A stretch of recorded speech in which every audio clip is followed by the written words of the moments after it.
Hello guys! Hello people! Ayan siya. Meron tayong parata ngayon. Nilagyan ko siya ng peanut butter. So, ang gagawin ko dito, tupi-tupiin ko lang siya na parang banig. Joke lang.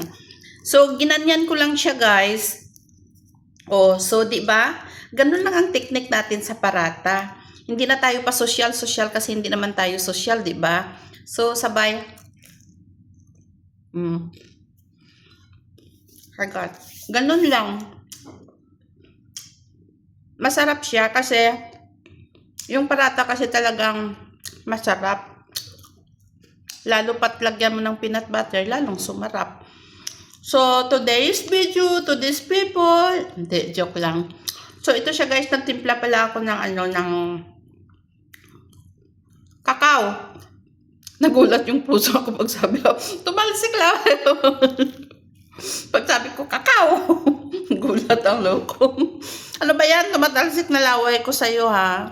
Ayan siya, nagulat siya pag sabi ko, kakao. Hello guys! Hello people! My name is Jack! Nakakatuwa lang talaga pag may alaga kang mga pusa. Diba? Ako, mas gusto ko pa alagaan ang mga pusa kaysa yung mga kabayo.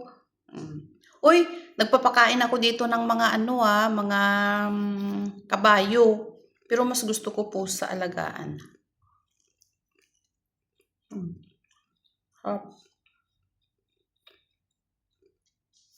Dito kasi sa amin sa bundok may mga maraming hayop.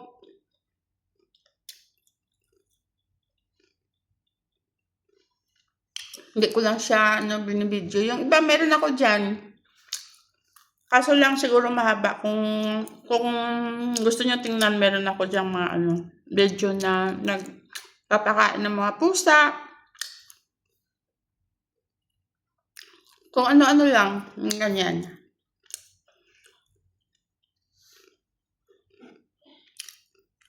Sarap. Dati kasi halos araw-araw nagko-coffee ako. So napansin ko pag yung acid ko, hindi ako mawala nagbo-bloated yung tiyan ko, lumalaki. Tapos sa gabi minsan parang feeling ko uhaw na uhaw ako, tas dry yung lalamunan ko. Ganyan yung naramdaman ko. Kaya hindi na ako araw-araw nagko-coffee. Ina-alternate ko siya para hindi ganun yung acid ko ba na lumala. So guys, kain tayo. Ubusin ko muna to. Yun lang. Next time ulit. Bye-bye!